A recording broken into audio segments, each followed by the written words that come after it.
Chapter 5. Notes. It was well past midnight by the time Kote made it back to Nowhere with Chronicler's limp body slung across his lacerated shoulders. The town's houses and shops were dark and silent, but the Waystone Inn was full of light. Bast stood in the doorway, practically dancing with irritation. When he spotted the approaching figure, he rushed down the street, waving a piece of paper angrily. "A note? You sneak out and leave me a note?" he hissed angrily. "What am I, some dockside whore?" Kote turned around and shrugged Chronicler's limp body into Bast's arms. "I knew you would just argue with me, Bast." Bast held Chronicler easily in front of him. "It wasn't even a good note. If you are reading this, I am probably dead. What sort of note is that?" "You weren't supposed to find it till morning," Kote said, tiredly, as they began to walk down the street to the inn. Bast looked down at the man he was carrying, as if noticing him for the first time. "Who is this?" He shook him a little, eyeing him curiously before slinging him easily over one shoulder like a burlap sack.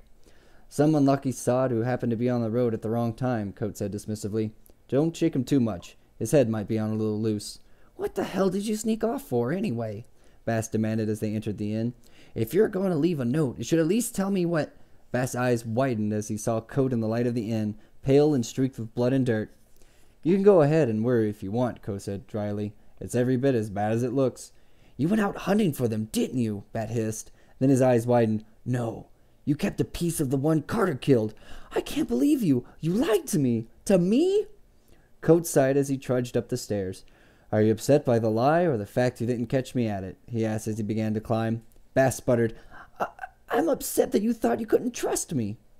They let their conversation lapse as they opened one of the many empty rooms on the second floor, undressed Chronicler, tucked him snugly into bed. Kote left the man's satchel and travel sack on the floor nearby. Closing the door to the room behind him, Kote said, "I trust you, Bast, but I wanted you safe. I knew I could handle it." "I could have helped, Reshi." Bast's tone was injured. "You know I could have." "You can still help, Bast," Kote said as he made his way to his room and sat heavily on the edge of his narrow bed. "I need some stitching done." He began to unbutton his shirt. "I could do it myself, but the tops of my shoulders and my back are hard to reach." "Nonsense, Reshi. I'll do it." Kote made a gesture to the door. "My supplies are down in the basement."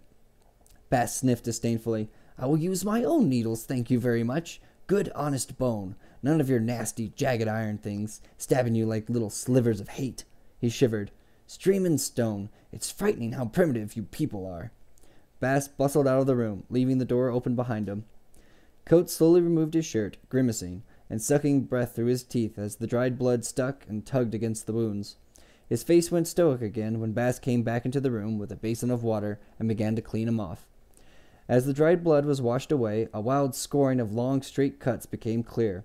They gaped redly against the innkeeper's fair skin, as if he had been slashed with a barber's razor or a piece of broken glass. There were perhaps a dozen cuts in all, most of them on the tops of his shoulders, a few across his back and along his arms. One started on the top of his head and ran down his scalp to behind his ear.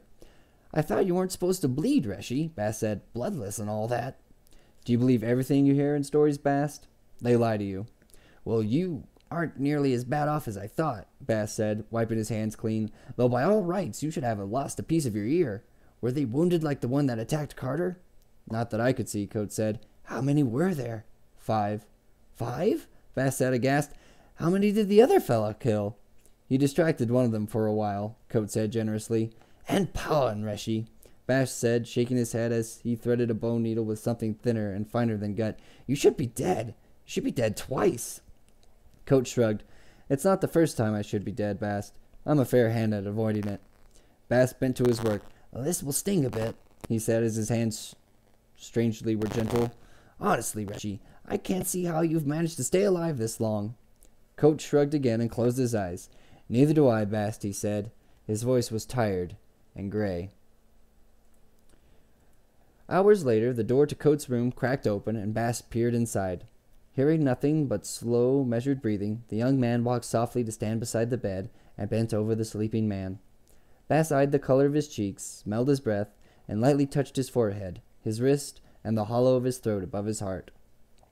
Then Bast drew a chair alongside the bed and sat, watching his master, listening to him breathe.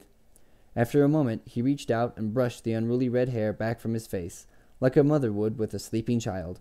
Then began to sing softly, the tune lilting and strange, almost a lullaby.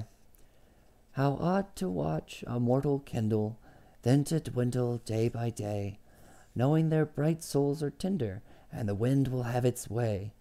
Would I could lend my own fire. Would I could my own fire lend. What does your flickering portend? Bast's voice faded until at last he sat motionless, watching the rise and fall of his master's silent breathing through the long hours of morning's early dark.